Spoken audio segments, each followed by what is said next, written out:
Magandang oras, beautiful people all over the Philippines. Ang ating topic ngayon ay tungkol sa paraan nitong mga miyembro ng QJC. Ito yung mga teenagers na nagbibenta ng kung ano-ano sa daan para lamang makalikom ng 3,000 pesos a day para ibibigay lamang kay Kibuloy.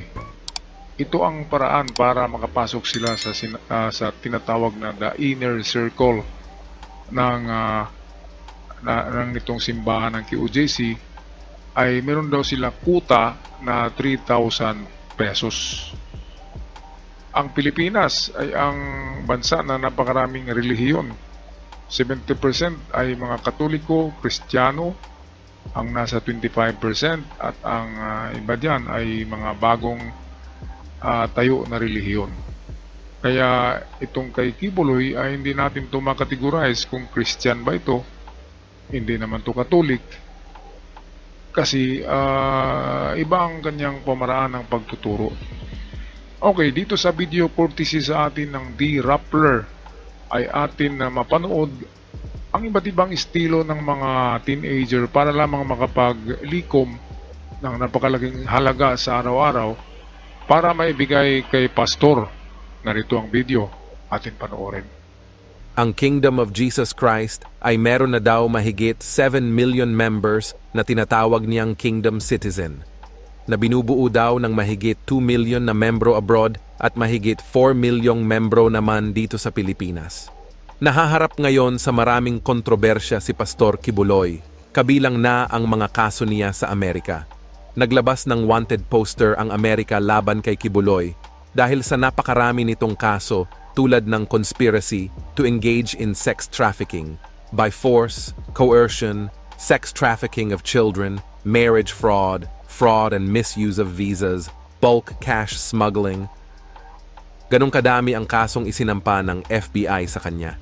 Si Pastor Kibuloy daw ay nagpapadala ng mga membro ng kanyang simbahan sa US upang pagtindahin at manghingi ng mga limos sa lansangan. Bukod pa ito sa pekeng pagpapakasal sa mga membro nila sa mga foreigner upang magkaroon ng resident visa ang mga ito. Ayon sa isang dating membro ng simbahan ni Kibuloy na si Arlene Caminong, 15 years old siya noong nahikayat pumasok sa Kingdom of Jesus Christ. Ayon sa kaniya, inuutusan daw sila dati ni Kibuloy na magpanggap ng mga estudyante na pinapaaral, mag-isa ang sarili at magtinda ng kung ano-ano para kunwari pantustos sa kanilang pag-aaral. Pero ang totoo ito ay utos lang ni Kibuloy upang makalikom ng pera. I can tell you how we get a lot of money. Number one, pretend that you are a student. You are a student, you are a self-supporting student, and you are doing this for your study, to continue your study. You don't have parents, you don't have family, and yet you are surviving as a student. Now, the other thing is, we pretend that we were deaf and mute. So we try to do the sign language pretending that we were deaf and mute. So these people will, they were sympathized. May mga iilang babaeng nais makipagtulungan at gustong tumistigo laban sa pastor ang lumapit kay Senator Hontiveros. Sila daw ay dating mga membro ng simbahan ni Kibuloy at mga biktima din ng kalaswaan na nangyayari sa loob ng simbahan.